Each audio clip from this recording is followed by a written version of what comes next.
Eu achava que conhecia minha esposa. Depois de 4 anos de casamento, acreditava que conseguia ler Amber como um livro aberto. Cada expressão, cada gesto, cada lágrima que rolava por sua bochecha. Eu estava enganado em tudo. Meu nome é Thomas Stone. Tenho 32 anos, sou analista financeiro e construí minha carreira lendo padrões, identificando inconsistências e confiando nos números. Números não mentem. Pessoas, sim. E a pessoa que mentiu para mim de forma mais convincente estava dormindo ao meu lado todas as noites durante 4 anos. Amber não trabalha.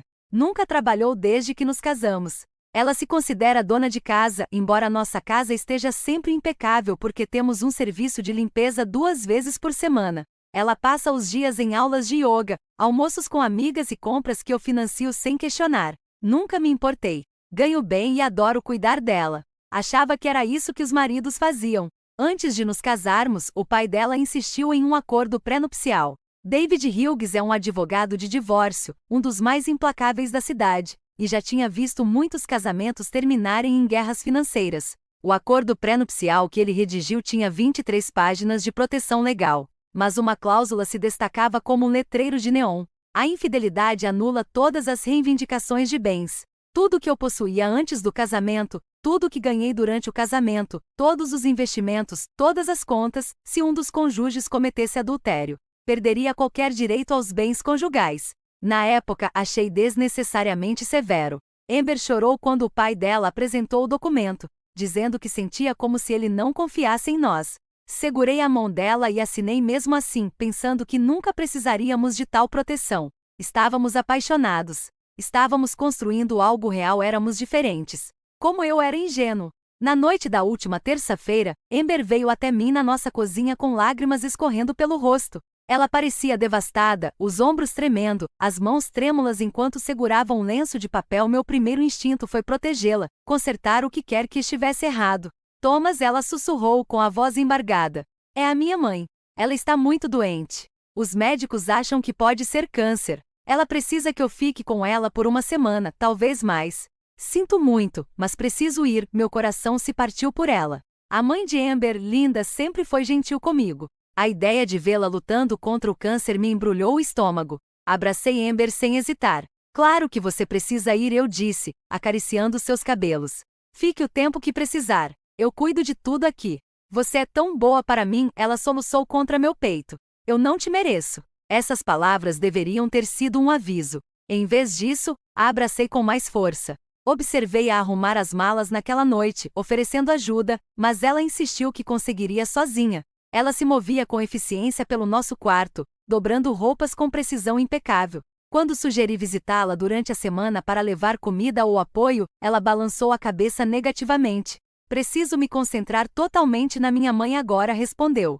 Você entende, não é? Não posso me distrair. Eu entendi. Ou pensei que entendi. Na manhã seguinte, dei um beijo de despedida nela na nossa entrada de casa. Ela estava linda, mesmo em meio à angústia. Calça jeans de grife, maquiagem impecável, apesar das lágrimas, o cabelo loiro preso de um jeito que a fazia parecer mais jovem. Ela retribuiu o beijo, seus lábios macios e familiares. Eu te amo, disse ela. Eu também te amo. Me liga hoje à noite, pedi. Claro, respondeu ela. Observei a partir no BMW que eu havia comprado para ela no nosso aniversário, pensando em como eu era um marido compreensivo, em como eu daria conta da casa sozinho, talvez surpreendê-la no meio da semana com sua comida tailandesa favorita. Senti orgulho de mim mesmo por ser compreensivo, por priorizar a família dela. Por 2 dias, tudo pareceu normal. Fui trabalhar, voltei para uma casa vazia, pedi pizza e assisti a algumas séries que a Amber não gostava. Ela me mandou mensagens o dia todo, mensagens carinhosas sobre como cuidar dela era exaustivo, como era grata pelo meu apoio, como sentia minha falta. Mamãe está dormindo agora. Pensando em você. Um longo dia no hospital. Amo você. Queria que você estivesse aqui para me abraçar. Respondi com palavras de incentivo. Prometi que superaríamos isso juntos. Eu não fazia ideia de que, enquanto digitava essas mensagens, ela estava a 3 quarteirões da casa da mãe, vivendo uma vida completamente diferente. Na tarde de sábado, tomei uma decisão que destruiria tudo o que eu achava que sabia sobre meu casamento. Queria surpreender Amber e sua mãe com flores e comida. Queria ser o tipo de genro que aparece quando as coisas ficam difíceis. Coloquei suas flores favoritas no banco do passageiro, ensaiando o que diria quando batesse na porta da mãe dela. Eu não fazia ideia de que estava prestes a bater na porta da minha própria devastação. O trajeto até a casa de Linda levou 12 minutos. Eu já havia feito essa viagem dezenas de vezes ao longo dos anos para jantares de domingo, encontros de família em feriados, comemorações de aniversário. A rua residencial parecia exatamente como sempre. Gramados bem cuidados, carvalhos frondosos, o tipo de bairro onde nada de dramático jamais acontecia. Estacionei na entrada da casa da Linda, atrás do seu Honda prata, e peguei as flores e as sacolas de comida para a viagem.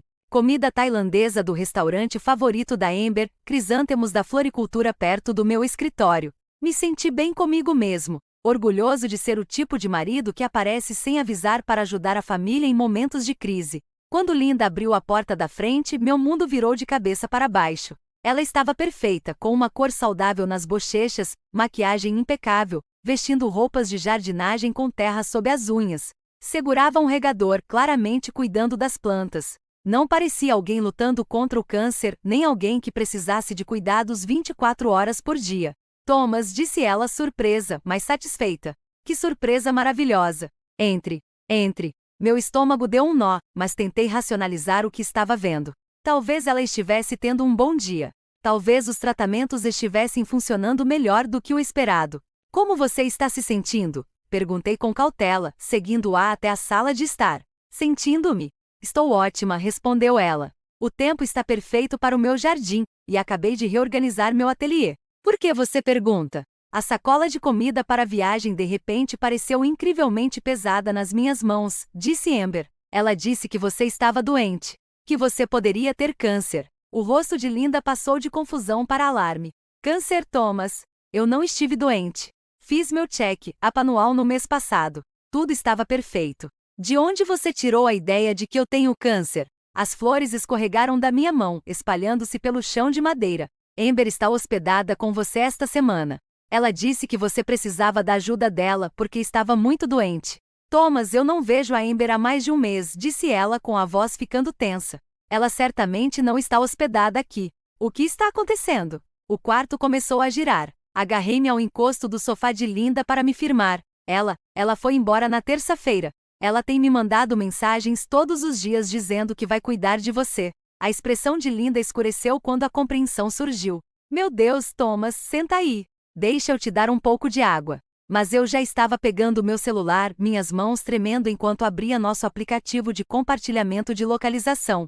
Amber e eu tínhamos configurado isso anos atrás, depois que ela se perdeu durante uma viagem de carro. Mantínhamos ativo para emergências para ficarmos tranquilos quando um de nós estivesse viajando. O pontinho azul mostrava a localização de Amber, não na casa da mãe dela, mas a 3 quarteirões de distância, em um endereço que eu não reconhecia. Linda, eu disse, com a minha voz. Preciso que você veja uma coisa. Ela olhou para a tela do meu celular, depois para mim. Seu rosto empalideceu, depois ficou vermelho de raiva. Aquela vadiazinha, ela sussurrou, depois mais alto. Aquela mentirosa, trapaceirazinha. Mesmo em choque, fiquei surpreso ao ouvir Linda xingar. Em 4 anos, eu nunca tinha ouvido dizer nada mais forte do que droga. Vou lá, eu disse, me levantando. Nem pensar que você vai sozinha, respondeu Linda, pegando a bolsa. Eu vou com você. O trajeto de 3 quarteirões pareceu uma eternidade. Linda estava no banco do passageiro, irradiando fúria. Eu sabia que tinha algo errado com aquela garota, murmurou. O jeito que ela anda evitando os jantares em família, sempre com desculpas, e não me liga há semanas. Parei o carro 2 casas depois do endereço, com o coração batendo tão forte que eu conseguia ouvi-lo nos meus ouvidos. Substitua este texto por qualquer outro que desejar. Escreva algo nesta caixa de texto ou cole o próprio texto aqui. Experimente usar diferentes idiomas e vozes.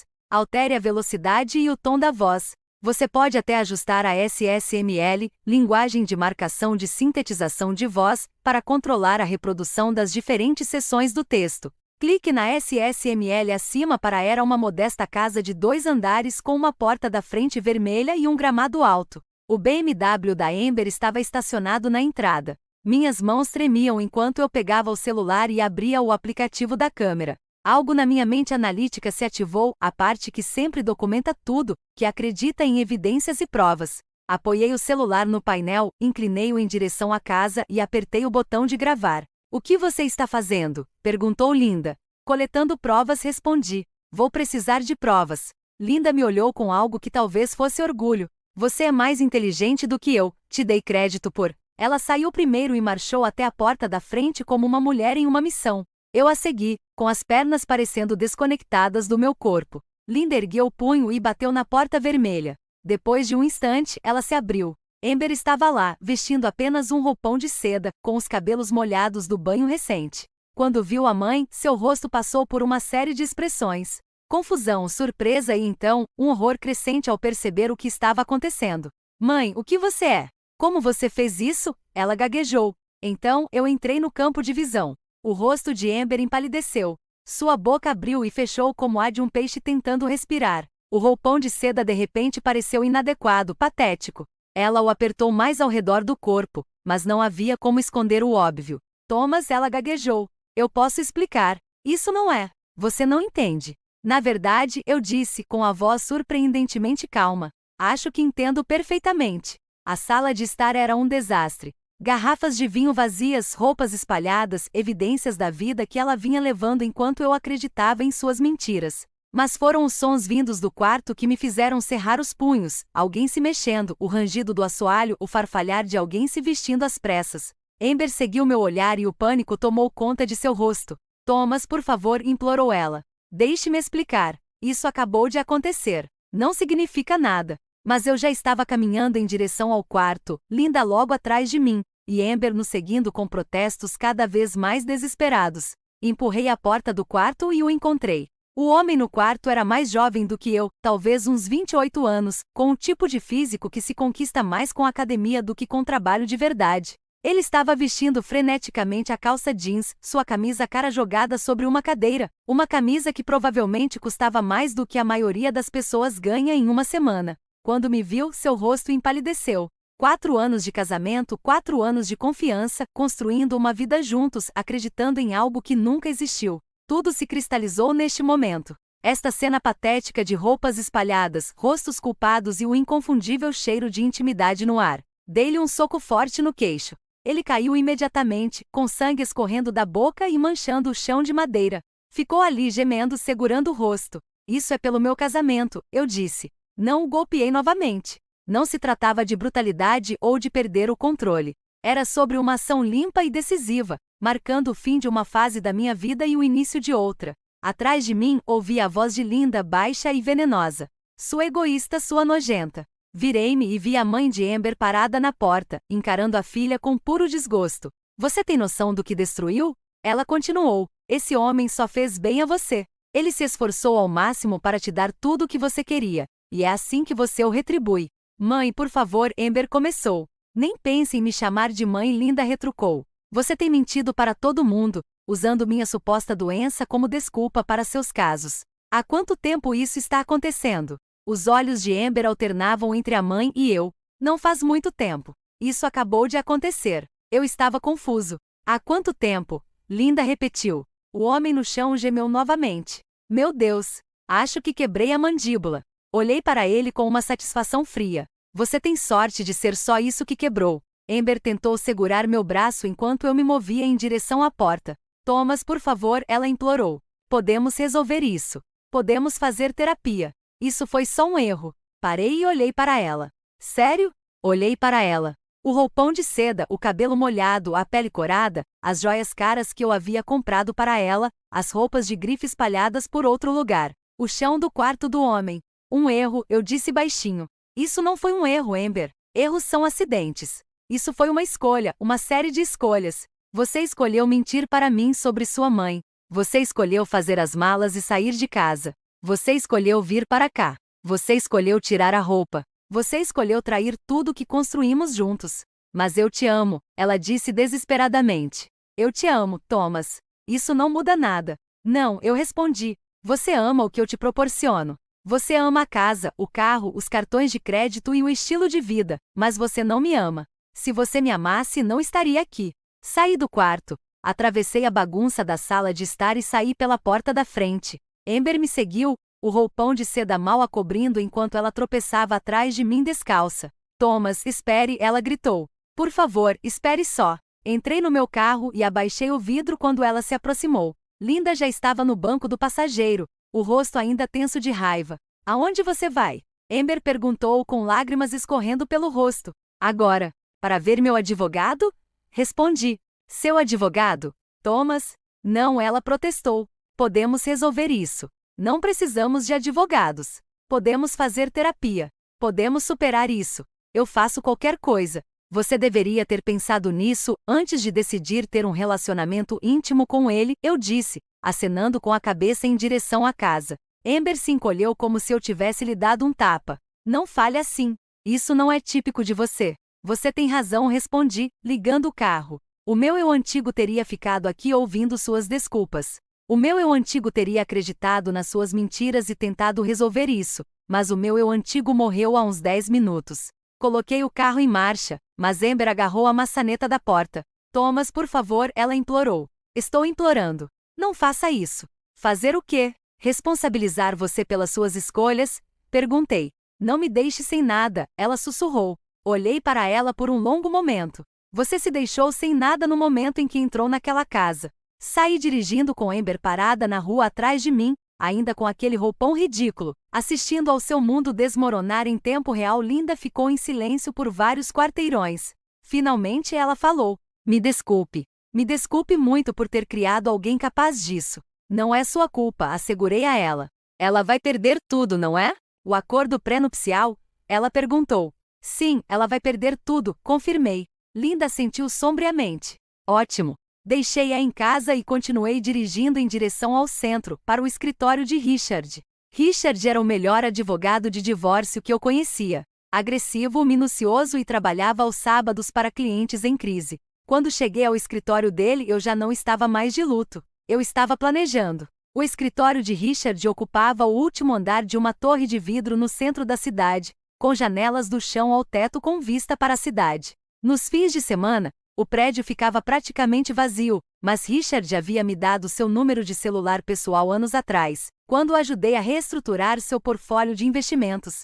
Quando liguei para ele da entrada da casa da Linda, ele concordou em me encontrar em menos de 1 hora. Encontrei-o em sua sala de reuniões vestindo jeans e uma camisa polo, a versão mais casual que eu já o tinha visto. Richard tinha uns 50 e poucos anos, cabelos grisalhos e aquele tipo de olhar penetrante que deixava os advogados da parte contrária nervosos. Ele era especialista em divórcios com patrimônio elevado e seu histórico era lendário. Thomas, disse ele, levantando-se para apertar minha mão. Você parecia péssimo ao telefone. O que está acontecendo? Peguei meu celular e o coloquei sobre a mesa de reuniões. Preciso que você veja uma coisa, eu disse. O vídeo tinha 23 minutos de duração. Richard o assistiu 2 vezes, sua expressão ficando cada vez mais sombria a cada vez. Ele viu Linda abrindo a porta, aparentemente saudável, ouviu as tentativas gaguejantes de Amber de se explicar, testemunhou meu confronto com o amante e ouviu os apelos desesperados de Amber enquanto eu dirigia para longe. Meu Deus, disse ele quando terminou. Lá. Aproveite a conversão de texto em fala. Infidelidade clássica. Há quanto tempo você acha que isso está acontecendo? Não sei, respondi. Podem ser semanas, podem ser meses, talvez mais. Richard recostou-se na cadeira com os dedos entrelaçados. Fale-me sobre o acordo pré-nupcial. David Hughes o escreveu. 23 páginas, mas a cláusula de infidelidade está na página 12. É incontestável, expliquei. As sobrancelhas de Richard se ergueram. David Hughes, o advogado de divórcio, pai de Amber, confirmei. Um sorriso lento se espalhou pelo rosto de Richard. Oh, isso é lindo! A própria filha de David Hughes violando um acordo pré-nupcial que ele escreveu. A ironia é requintada. Ele pegou um bloco de notas e começou a fazer anotações. Thomas, preciso que você entenda uma coisa. Com essas provas em vídeo e esse acordo pré-nupcial, isso não vai ser um divórcio. Isso vai ser uma execução. Na hora seguinte, Richard descreveu minhas opções. Entrar imediatamente com o pedido de divórcio por adultério. Congelar as contas conjuntas, trocar as fechaduras, documentar tudo. O acordo pré-nupcial era a prova de falhas. Amber sairia do casamento com exatamente o que havia trazido para ele, que era essencialmente nada. Com que rapidez podemos agir? Perguntei. Rápido, ele respondeu. Com provas em vídeo tão claras, posso protocolar os documentos na segunda-feira de manhã. Ela será notificada na terça-feira. Se ela contestar, vamos enterrá-la no tribunal. Mas honestamente, com o pai dela sendo advogado de divórcio, duvido que ela lute. Ele vai ler o acordo pré-nupcial, assistir ao seu vídeo e dizer para ela assinar o que quer que apresentemos. Saí do escritório de Richard com um plano e um senso de propósito frio. Minha primeira parada foi o chaveiro. O serviço de chaveiro 24 horas do Jerry era exatamente o que o nome sugeria. Um cara chamado Jerry que trocava fechaduras a qualquer hora para pessoas em crise. Divórcio, términos de relacionamento, brigas entre colegas de quarto, emergências familiares. Ele já tinha visto de tudo e não fazia perguntas. Jerry me encontrou em casa às 18 horas. Era um homem na casa dos 60 anos, com mãos calejadas e o jeito pragmático de alguém que ajudava pessoas a proteger suas casas há 30 anos. De quantas fechaduras estamos falando? Ele perguntou, examinando minha porta da frente. Todas? Porta da frente, porta dos fundos, garagem, portão lateral, tudo respondi. Jerry assentiu. Fechaduras e chaves para a casa toda vão custar uns 800. Quer que eu instale um sistema de segurança enquanto estiver aqui?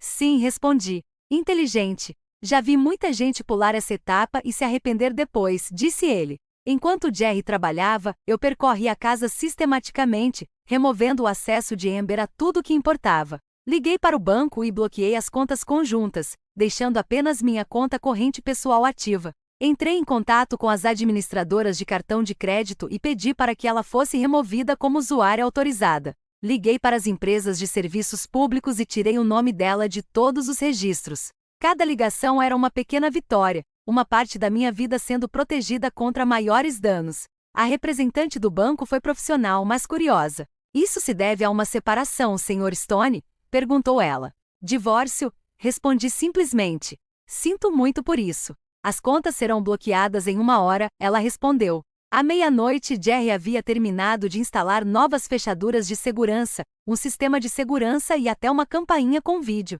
Todos os pontos de entrada estavam protegidos. Todas as chaves foram trocadas. A casa era minha novamente. Não consegui dormir naquela noite. Deitei na nossa cama, minha cama agora, encarando o teto e pensando nos últimos 4 anos. Quando o caso começou? Em quantas mentiras eu acreditei? Houve outras antes dessa? Alguma coisa no nosso casamento foi real? Mas por baixo da dor e da traição, havia algo mais difícil. Determinação. Eu não seria a vítima dessa história. Eu não seria o marido ingênuo que perdeu tudo. Eu seria aquele que sairia ileso, com dignidade e tudo pelo que havia trabalhado. Às 7 horas da manhã, posicionei-me na janela do quarto que dava para a nossa garagem. Não precisei esperar muito. O BMW de Amber chegou às 7h23. Observei-a sair do carro, movendo-se lentamente como alguém que não havia dormido. Ela estava com uma aparência terrível, o cabelo sem banho, vestindo as mesmas roupas de ontem, o rosto inchado de tanto chorar. Ela caminhou até a porta da frente e tentou usar a chave. Não funcionou. Tentou novamente, mexendo na maçaneta, pressionando com mais força. O pânico começou a se instalar quando percebeu que algo fundamental havia mudado. Tentou a porta dos fundos, depois a garagem, depois o portão lateral. Todas as fechaduras haviam sido trocadas, todos os pontos de entrada reforçados contra ela. Finalmente, ela me viu pela janela do quarto. Nossos olhares se encontraram à distância, e eu vi a compreensão surgir em seu rosto. Aquilo não era raiva passageira. Não era um período para se acalmar. Era o fim. Ela correu até a porta da frente e bateu com força, gritando meu nome. O som ecoou pela vizinhança, provavelmente acordando nossos vizinhos aposentados. Deixei o momento se prolongar, observando-a perceber como seu mundo havia mudado completamente. Então desci as escadas, ajeitei minha camisa e me preparei para entregar a ela os papéis do divórcio. Quando abri a porta e entreguei os papéis, ela os olhou como se estivessem escritos em uma língua estrangeira. Então seus olhos. Ela me reconheceu e entendeu. Não era raiva. Era o fim. Amber estava parada na minha porta segurando os papéis do divórcio, o rosto completamente pálido. Os documentos oficiais pareciam pesar 1 tonelada em suas mãos trêmulas. Por alguns segundos ela apenas os encarou, como se lê-los novamente pudesse mudar o que diziam. Thomas, ela sussurrou. Você não pode estar falando sério. Nunca estive tão sério sobre nada na minha vida, respondi. Ela passou por mim e entrou na casa, minha casa, e eu a deixei. Melhor ter essa conversa aqui dentro do que entreter os vizinhos. Ela foi para a sala de estar como uma sonâmbula, ainda segurando os papéis. Sente-se, eu disse. Precisamos conversar. Não quero sentar, ela protestou. Quero que você rasgue esses papéis e me deixe explicar. Não há nada para explicar, Amber. Eu vi tudo o que precisava ver, respondi. O que se seguiu foram as 4 horas mais longas da minha vida. Amber usou todas as táticas de manipulação emocional existentes. Ela chorou dizendo que me amava. E havia cometido um erro. Corrigi-a friamente. Um caso, Amber. Uma mentira enorme sobre sua mãe moribunda. Uma semana de engano. Pare de chamar isso de erro, eu disse. Ela gritou comigo, dizendo que eu estava sendo cruel e irracional. Que o amante a fazia se sentir viva de maneiras que eu jamais conseguiria. Que nosso casamento estava morto há meses e eu era cega demais para enxergar. Algo se quebrou dentro de mim quando ela disse isso. Você quer se sentir viva? Perguntei, com a voz mortalmente calma. Vá viver com ele. Veja como você se sente viva quando ganha salário mínimo e mora num apartamento minúsculo. Veja como você se sente viva quando tem que escolher entre comprar comida e gastar com gasolina. Veja quanto tempo seu amante aguenta quando você não tem dinheiro para dividir a conta do jantar. Foi aí que a ficha caiu. O dinheiro, o estilo de vida, tudo que ela estava prestes a perder. O acordo pré-nupcial, ela sussurrou, finalmente entendendo. Meu Deus, o acordo pré-nupcial, expliquei a ela ponto por ponto, observando seu rosto se desfazer a cada detalhe. Sem direito à casa, sem direito aos meus investimentos, sem direito às minhas contas de aposentadoria, sem pensão alimentícia, sem carros, sem joias, sem bens compartilhados de qualquer tipo. Mas eu não tenho nada, ela disse desesperadamente. Não tenho emprego. Não tenho economias. Não tenho para onde ir. Você deveria ter pensado nisso antes de decidir me trair, respondi. Ela tentou de tudo, implorando, ameaçando, dizendo que se machucaria se eu levasse isso adiante. Ela alegou que contaria para as pessoas que eu a maltratava, que eu era controlador e manipulador. Mantive meu celular gravando toda a conversa. Richard havia me avisado que ela poderia tentar criar falsas acusações. Meu pai, ela disse de repente. O rosto dela ficou ainda mais pálido. Meu Deus, meu pai vai me matar. Esse não é mais o meu problema, respondi. Ela caiu de joelhos, praticamente implorando. Por favor, Thomas, suplicou. Eu faço qualquer coisa. Assino um acordo pós-nupcial que te dá ainda mais proteção. Arranjo um emprego. Faço terapia. Corto todo o contato com ele. Por favor, não faça isso comigo. Eu não estou fazendo nada com você. Eu disse que você fez isso consigo mesma. Ao anoitecer, ela ainda não ia embora. Continuava repetindo os mesmos argumentos, os mesmos apelos, as mesmas tentativas desesperadas de me fazer mudar de ideia. Finalmente liguei para a polícia. Preciso que alguém seja retirado da minha propriedade por invasão, disse ao atendente. 2 policiais chegaram em 20 minutos. Foram profissionais, mas firmes, explicando a Amber que ela precisava sair imediatamente ou seria presa. Ela me olhou com uma mistura de ódio e desespero enquanto a escoltavam até o carro. Isso não acabou, disse ela. Acabou sim, respondi. Depois que ela saiu, liguei para o Richard para atualizá-lo. Ela já sabe sobre o acordo pré-nupcial.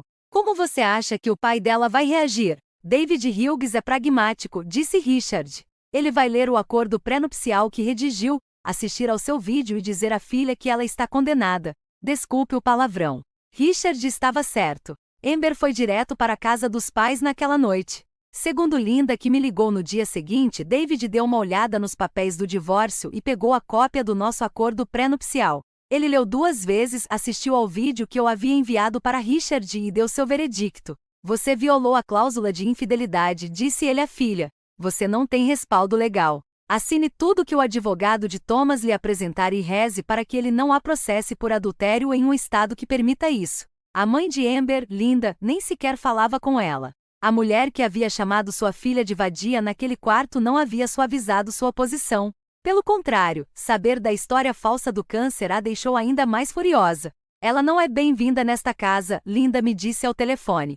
Ela fez suas escolhas. Agora ela pode morar com eles. Em uma semana, descobri por amigos em comum que Amber estava morando em um conjunto habitacional decadente em um dos bairros mais barra pesada da cidade. Ela tinha arrumado um emprego em uma loja de varejo por $12 a hora, seu primeiro emprego de verdade em 4 anos.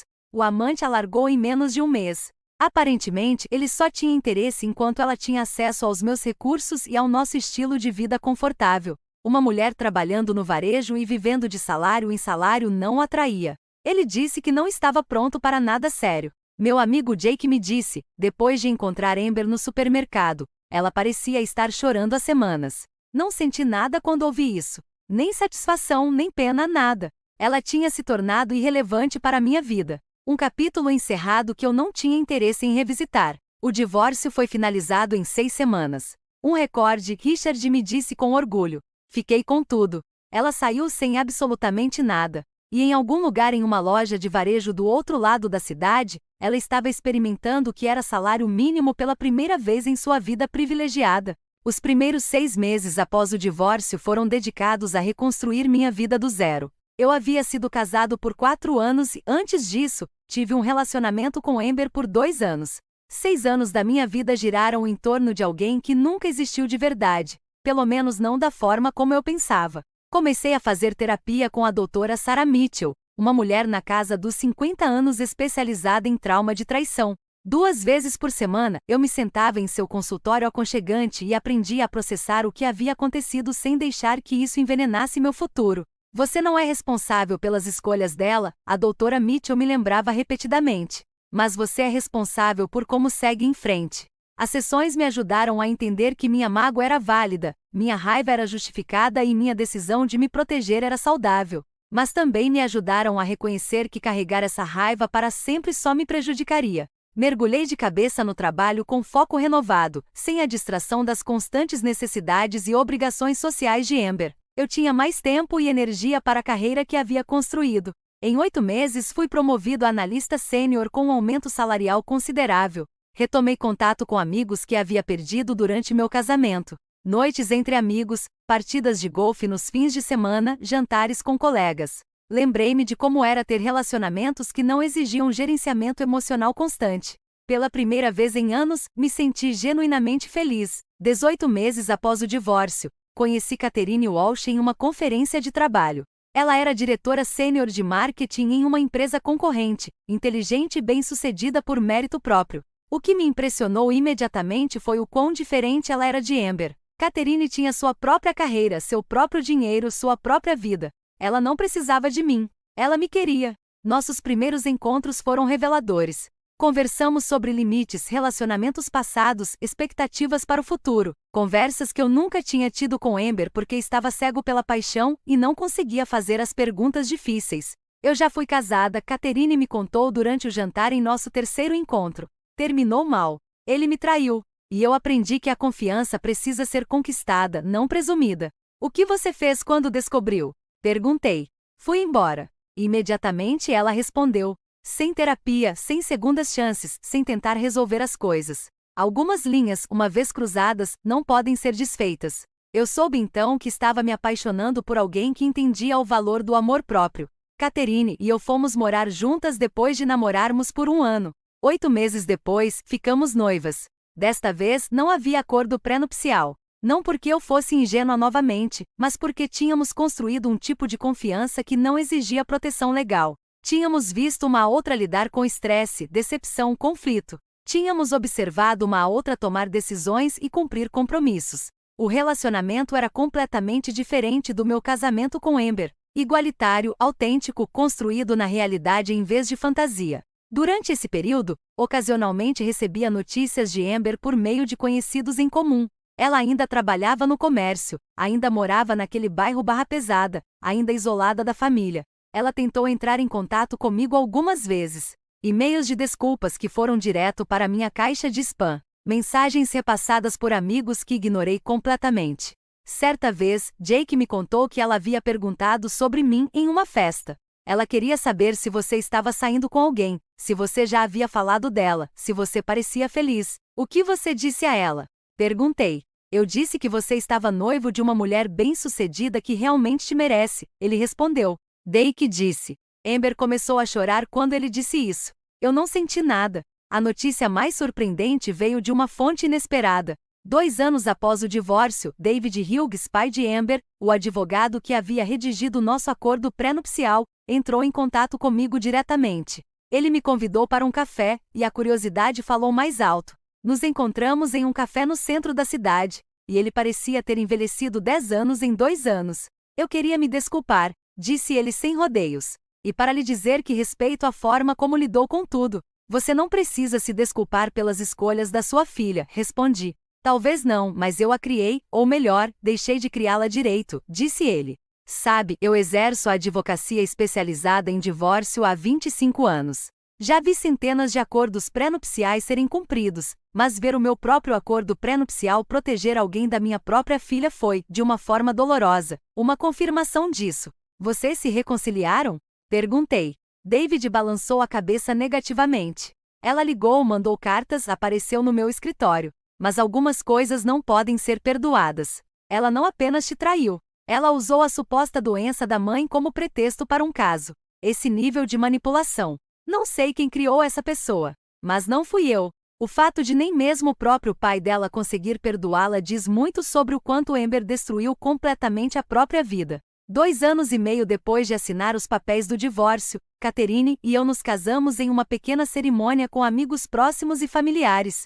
Foi tudo que meu primeiro casamento não tinha sido. Íntimo, genuíno, focado no compromisso real em vez do espetáculo. 4 anos após o divórcio, eu estava em um aeroporto com Catherine, embarcando em um voo para Paris para comemorar nosso primeiro aniversário de casamento. Tínhamos acabado de comprar uma casa de férias. Meus investimentos tinham mais que dobrado e eu havia sido promovido novamente à alta gerência. Enquanto nosso avião taxiava na pista, pensei na última notícia que tinha sobre Amber. Ela ainda trabalhava no varejo, ainda morava sozinha, ainda estava afastada da família. O pai dela havia mencionado que ela tentará entrar em contato periodicamente ao longo dos anos, mas eu nunca respondi. Não havia nada que ela pudesse dizer que mudaria alguma coisa. Algumas lições aparentemente levam uma vida inteira para serem aprendidas.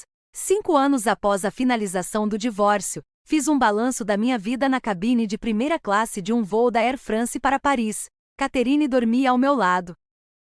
Sua aliança de casamento refletindo a luz enquanto ela se mexia na poltrona. Estávamos voltando da nossa viagem de primeiro aniversário de casamento, uma semana na Itália que superou todas as expectativas. Os números contavam uma história de recuperação e crescimento. Durante meu casamento, minha carreira floresceu além de tudo o que eu havia imaginado. Eu era vice-presidente sênior de análise, com uma equipe de 12 analistas sob minha supervisão. Meu salário triplicou. Meu portfólio de investimentos cresceu exponencialmente, graças ao fato de que eu não tinha mais ninguém gastando dinheiro com luxos desnecessários, Catherine. E eu tínhamos acabado de comprar uma casa de férias nas montanhas, um lugar pelo qual ambos nos apaixonamos durante uma viagem de esqui de fim de semana. Nossa vida juntos era construída sobre objetivos compartilhados, respeito mútuo e o tipo de confiança que surge ao observar alguém fazer boas escolhas consistentemente ao longo do tempo. Através da inevitável rede de fofocas de cidade pequena, eu ainda ouvia notícias ocasionais sobre Amber. 5 anos depois, ela ainda trabalhava no varejo, ainda morava naquele bairro Barra Pesada, ainda isolada da família. Ela tentou entrar em contato periodicamente ao longo dos anos, mas eu nunca respondi. Não havia nada que ela pudesse dizer que mudaria alguma coisa. As pessoas frequentemente me perguntavam se eu me arrependia de ter casado com Amber, se eu desejava nunca tê-la conhecido. A pergunta costumava me irritar, mas agora eu tinha uma resposta clara. Amber me ensinou exatamente o que eu não queria em uma parceira. Ela me ensinou que a confiança precisa ser conquistada com ações consistentes, não com palavras bonitas. E mais importante, ela me ensinou que às vezes, a coisa mais amorosa que você pode fazer é se afastar de alguém, porque a pessoa que você ama e a pessoa que ela realmente é nem sempre são a mesma coisa. Naquela noite, enquanto estávamos sentados na nossa sala de estar desembalando as lembrancinhas, meu celular vibrou com uma mensagem de um número desconhecido. Thomas, é a Amber. Sei que você provavelmente não vai ler isso, mas preciso que saiba que agora entendo o que perdi. Entendo o que destruí. Sinto muito, não chega nem perto de descrever o que sinto, mas sinto muito mesmo assim. Espero que você esteja feliz. Você merece ser feliz. Mostrei a mensagem para Catherine. Ela leu e me olhou com as sobrancelhas arqueadas.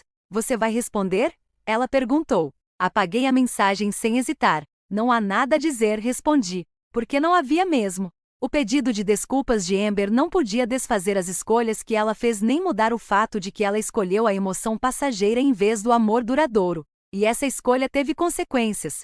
Sou grato por essa lição. E sou ainda mais grato por não precisar continuar aprendendo, porque a pessoa que sou hoje, aquela que se afasta quando necessário, que exige respeito, que constrói confiança verdadeira, essa pessoa só existe porque me recusei a aceitar menos do que merecia. Amber destruiu nosso casamento, mas ao fazer isso, construiu alguém mais forte, e esse é o único agradecimento que ela receberá de mim. E assim, chegamos ao fim da história de hoje. Foi o que você esperava ou teve uma reviravolta inesperada? Estou curioso para saber sua opinião. Compartilhe nos comentários abaixo e vamos conversar. Se esta história te prendeu, não se esqueça de curtir. E se você é novo por aqui ou ainda não se inscreveu, agora é o momento perfeito para se juntar à nossa comunidade. Eu trago histórias novas e cativantes todos os dias, então clique no botão de inscrição e ative as notificações para não perder nada. Obrigado por assistir e até a próxima!